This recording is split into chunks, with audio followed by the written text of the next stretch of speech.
What's going on, guys? Welcome to week 11. We've got a road matchup against Texas A&M. Here's the matchup here. We've got the advantage pretty much everywhere on the board. But like I said in the last video, Kyle Field's always a tough place to play in, so it's not going to be an easy win. Going to have to bring our A game in this one. We've got 3 back-to-back road games to finish the season at A&M, and then after the bye week, we've got at Oklahoma and at Texas. So definitely a tough stretch leading into the conference championship week. Let's go ahead and take a look at the game highlights for this one, see who comes out on top. It's a rainy one here in Kyle Field for this matchup against Texas A&M. After a huge win last week against Penn State, we are looking to keep that offense rolling and take advantage of a struggling team with Texas A&M. So let's go ahead and jump into the highlights. Texas A&M with the ball first on 2nd and 10, handoff right side to Scott. He gets the edge. Missed tackle there. He's down the sideline. He's all the way down inside the 20 to about the 16-yard line for a big first down. 3rd and 7, though, for Texas A&M. Reed drops back to pass, and he's going to go down. Colton Barton just adding to that sack record. And Texas A&M's going to settle for the field goal. That one's straight down the middle. They're going to take a 3-0 lead here early in this one. First drive for our offense, Faunuku on the option keeper. He cuts it back outside, and he's got space. He made like 4 guys fall down on that juke. He's down inside the 20, one man to beat here. He's not quite going to get there, but he does go all the way down to the 4-yard line, 71 yards on the run. 2nd and goal, he's going to keep it on another option. He's in the end zone that time for a 4-yard touchdown. 7-3 is going to be the score, and we're going to get the ball right back to Texas A&M here. 1st and 10. Reed looking right. That was going to be picked off by J.T. Wells III. He's going to take it all the way to the house. Just a beautiful job reading that play. And we're going to take an early 14-3 lead. Halfway through the first quarter, Reed drops back to pass over the middle, finds Platt, and that's going to be a big 3rd down conversion down to about the 35-yard line. 3rd and 5 later on in the drive. They're in field goal range now. Lob pass over to the left side. That one's just overthrown. And Texas A&M has got to kick another field goal. This time it's just going to get in that right upright. Next drive for our offense, Faunuku lobs one over to the left side to Brooks. He's going to haul it in on the sideline for a 16-yard gain. 1st and 10 next play. Pass over the middle to Brian Miller, who's got space. He got a couple of steps on his man there, and it's going to take that one all the way to the house for a 59-yard touchdown reception. Huge play there by the offense, really taking advantage of a lackluster A&M defense so far. Marcel Scott's going to get 3 yards on the play for a first down on 3rd and 3. 3rd and 10, though, for A&M. He's going to go down for the sack, and we force the fumble. TJ Ellis falls on it, and we've got great field position here with a 15-point lead looking to add on to it. Pass over the middle. Brian Miller hauls in another one for 18 yards. It's going to be 1st and goal. And a couple plays later, 3rd and goal, handoff to Allen Samuel Jr.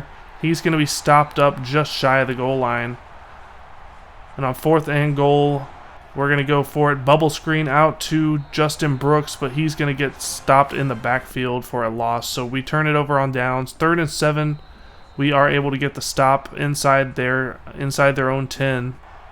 They end up punting. We get great field position here. 2nd and 2. Faunuku rolling out right, going to take it himself. Got a couple blockers. One man to beat here. He gets past him, but then the ball gets knocked out. Luckily, it goes out of bounds. We get the ball for a 1st and goal. 3rd and goal a couple plays later. Faunuku rolling out right, looking, can't find anybody. Throws it at the last second, and it is complete to Justin Brooks. But he's going to be stopped a couple yards shy of the touchdown. So we're going to take 3 points on the field goal. Learning our lessons from last time. Thought we could get the jump route there on the interception, but not able to. And they're going to get a big 28-yard gain because of it out to midfield. 3rd and 13, Reed looking over the middle. That one should have been picked off there by Bayer, but ends up being incomplete. Texas A&M looking to punt, but they're going to fake it. And that one could have been a pick 6 for Chris Hare Griffin, but I guess the rain is making it hard for these DBs to hang on to the ball. 1st and 10, option keeper for Faunuku makes some moves, spins all the way down to the 30-yard line. Gain of 19 on that one. 2nd and 10, a couple plays later, handoff to Allen Samuel. He gets a hole up the middle, gets brought down, but not until he gets inside the 5-yard line. looking to extend this lead before halftime. Minute and a half left. Faunuku drops back. Can't find anybody. He goes down for a big sack. Loss of 10 on the play. We're going to end up kicking another field goal to go up 27-6. And we're going to take a 21-point lead into the locker room for halftime. Big time first half for our team. Not able to punch it in the red zone like we'd like to, but was able to get enough touchdowns to kind of give us a pretty sizable lead. Next drive for our offense, pass over the middle to Miles Ray. That's going to be good for a first down near midfield. Faunuku rolling out left on 3rd and 10, trying to find somebody. Nobody's open. The last second, he finds Cole on the left side, and that's complete for a first down. Unfortunately, we're going to get an illegal touching. Cole had stepped out of bounds. That's a loss of down. We end up having to punt. 3rd and 5, pass over the middle for Sangster, a guy we recruited last season. Really wish he was on our team, but he ends up picking up a 17-yard first down there. 3rd and 7 for A&M. Reed pass over to the right side is knocked down. We're going to force another 4th down and long. They're going to end up punting. Next drive for our offense, Faunuku rolling out right, trying to make something happen. Got a man wide open, and it's complete over to him. That was Gerard Cole on that one. 2nd and 2. Later on, Faunuku rolling out right, looking, can't find anyone. Loads up and throws it to Samuel Jr. at the last second, who cuts it back inside and makes a huge move there to get into the end zone. 42 yards on the touchdown reception. And that's going to extend our lead to 34-6. Down by 28, A&M trying to make something happen here midway through the third. That one's incomplete on 3rd and long. They're going to end up having to punt the ball once again. Punt return for Damian Kaba, breaking it out to the left side. He's got speed. He's got room to run, but he's going to get brought down by the kicker.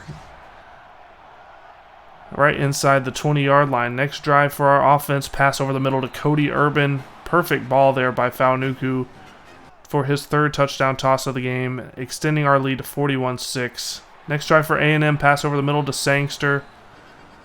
The freshman able to get the catch and get 22 yards on that one. 3rd and 18 for A&M, pass left side to Douglas. He's not going to get there. Going to be about 4 yards short of the first down before he goes out of bounds. And on 4th and 4, Reed trying to make something happen, ends up going down for the sack. A loss of 8 and a turnover on downs for the Aggies. Next drive for our offense, pass over the right to Alan Samuel, who somehow gets out of there and gets all the way down to about the 26. Looked like he might have been caught up in the backfield there, but ended up escaping. 2nd and 6, pass out left to Miles Ray is going to be picked off by Prater. First mistake of the day for Faunuku, and it's luckily not a costly one with a huge 35-point lead here. 3rd and 13 for A&M. He's going down for another sack. This time it's Taven Lebowitz on the action.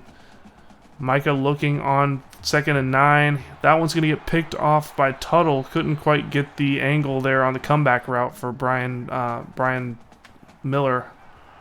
Unfortunately, that's going to be a turnover. But on 3rd and 13, A&M just can't get this offense rolling. Our DBs are all over it, just can't end up finishing it with the interception. But we're going to get the ball back, going to run down some clock, need a couple of first downs here to get the clock down, and we end up getting it here. 41-6 is going to be the final score. Not able to do much of anything in the 4th quarter, but did end up doing enough in the first 3 to get the job done. 250 for Micah Faunuku through the air, 3 touchdowns. We're not going to mention the 2 interceptions. And 41-6, like I said, final score. Solid effort on the road in a rainy game against a tough opponent. Great job by the defense, holding them to 6 points on the day. We ended up outgaining them 455 to 229. Both teams had a couple of turnovers, and just pretty much a dominant performance overall for our team. Alright, let's take a look at the top 25 matchups from Week 11. NC State pulls off a huge upset over number 3 Pittsburgh, 24-19. Ole Miss is going to get a 22-21 win over number 7 Arkansas. Since we do have the head-to-head over Arkansas, this means that we have clinched the SEC West and will be going to the SEC Championship game.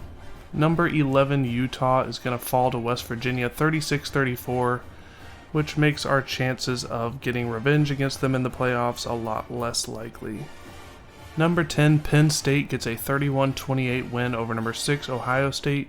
Cincinnati is going to get a 24-20 upset over number 9 Kansas State. Number 12, North Carolina gets a 49-28 win over number 15, Miami.